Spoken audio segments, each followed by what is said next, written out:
చిన్న medical slip ఎంత పనిచేస్తుందో చూడు. మన ఇద్దరిని నరకానికి పంపించడానికి ఎంట్రీ టికెట్ అది. అయినా అది మెడికల్ ప్రిస్క్రిప్షన్ మీద రాసిన రాతలు కాదు, మన నుదిటి రాతలు. అయినా నేను మొదటి నుంచి హెచ్చరిస్తూనే ఉన్నాను, మన పడవకి చిన్న రంధ్రం పడినప్పుడే వెల్డింగ్ కొట్టేయాలి అని. నువ్వేమన్నా అంతదాకా వచ్చాక చూసుకుందాంలే అన్నావు. ఇప్పుడేమైంది? టైటానిక్ షిప్ మునిగిపోయినట్టు మునిగిపోయింది. ఇదిగే అలా వచ్చినప్పుడు తప్పించుకుంటే పోయేదానికి సునామీ వచ్చేదాకా మనం తెచ్చుకున్నాం. అయిపోయిందే, అంతా అయిపోయింది. నేనేదో కావాలని చేసినట్టు నన్నంటావేంటి? ఆ మెడికల్ ప్రిస్క్రిప్షన్ మన ఇంట్లో ఎప్పటి నుంచో ఉందని నేనేమైనా కలగన్నానా? నేనెక్కిన కొమ్మను నేనే నరుక్కుంటానా? నేను ప్రయాణించే పడవకి నేనే బొక్క పెట్టుకుంటానా? బుర్రలేని మాటలు నువ్వు మాట్లాడకు. మెదడు వేషాలు నా దగ్గర వేయకు. అసలే పిచ్చ ఇరిటేషన్ లో ఉన్నాను. ఇదిగే అవని వాళ్ళు ఆ నర్స్ దగ్గర నుంచి ఫుల్ డీటెయిల్స్ తెలుసుకున్నారంటే మన పరిస్థితి ఏంటి? చర్లపల్లి జైల్లో నేను, చంచల్గూడ జైల్లో నువ్వు బ్యాలెన్స్ లైఫ్లు గడిపేయాల్సిందే. ఆ నర్సు మీరా డీటెయిల్స్ నాకు తెలియదు కాబట్టి బతికిపోయింది. లేదంటే దాన్ని ముందే వేసేసుండేదాన్ని. అయినా ఆ అవని వాళ్ళు ఎంత ప్రయత్నం చేసినా వాళ్లకు కూడా ఆ మీరా డీటెయిల్స్ దొరకడం కష్టం.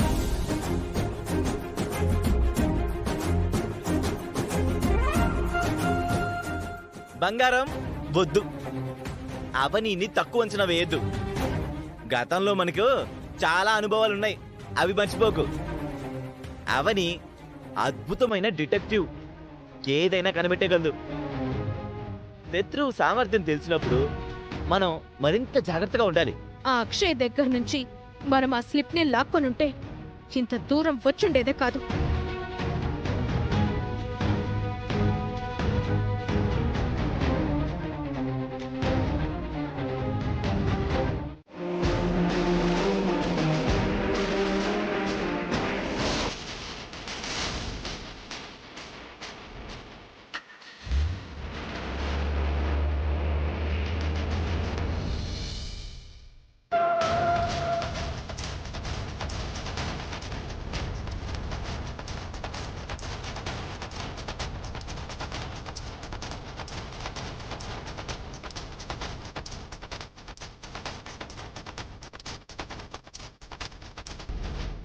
అవని గారు, అవని గారు!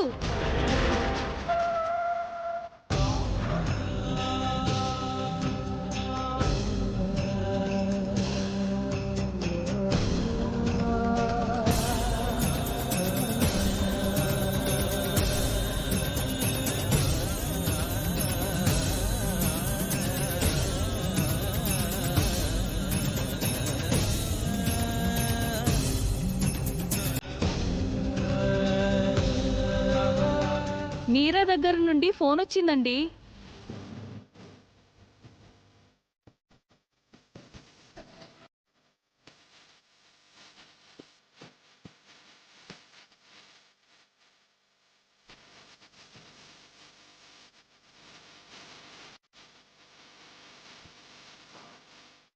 అవని ఎవరైనా అడిగితే ఎంతసేపు లైన్లో ఉంచారు? నేను అవనేనండి. అమ్మయ్యా, ఇంతకాలానికి దొరికారు. మీరా ఇప్పుడు ఎక్కడుందండి? నా దగ్గరే ఉందండి. తన కండిషన్ బాలేదు, మీ గురించే కలవరిస్తుంది. మేం వెంటనే ఆమెని కలవాలండి. అడ్రస్ చెప్తాను, బయలుదేరండి. బావా, అడ్రస్ చెప్తున్నారు విను. ఇటువు చెప్పండి సార్.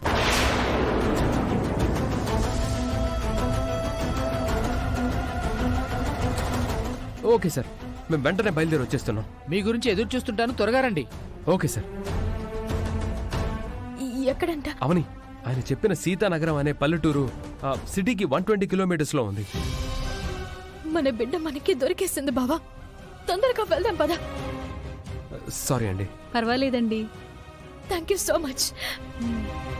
పద బావా.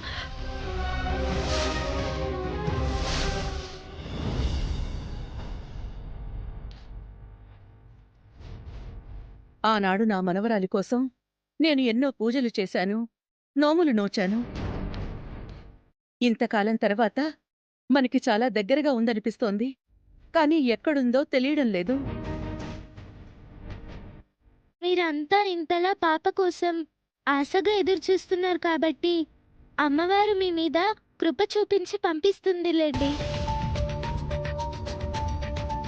అవని ఏదైనా సంకల్పించిందంటే భగీరథ ప్రయత్నంలా చేస్తుంది. ఖచ్చితంగా అన్ని విషయాలు తేల్చుకునే వస్తుంది. నాకా నమ్మకం ఉంది.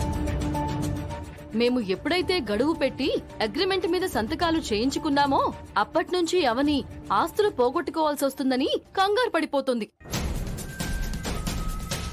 అందులో భాగంగానే ఎక్కడెక్కడికో పరుగులు పెడుతోంది. అత్తయ్య గారు, మేమిలా అంటున్నామని మీరేమనుకోకండి. ఆ అవనికి చెప్పినవన్నీ నమ్మేయకండి. అవునమ్మా, అవని గతంలో ఎలాంటి దెబ్బలు కొట్టిందో, ఎలాంటి నమ్మక ద్రోహాలు చేసిందో ఒకసారి గుర్తు తెచ్చుకోండి.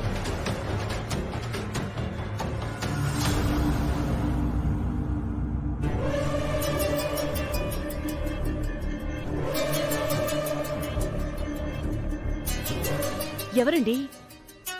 అవని చేస్తుంది. ఏదో శుభవార్త అయి ఉంటుంది. తొందరగా మాట్లాడండి పెద్దయ్య గారు. నీ నోటితో పలికిన తర్వాత అది శుభవార్త ఎలా అవుతుంది? పిల్ల పొట్టేళ్లలా తయారయ్యారు కదే మీరు.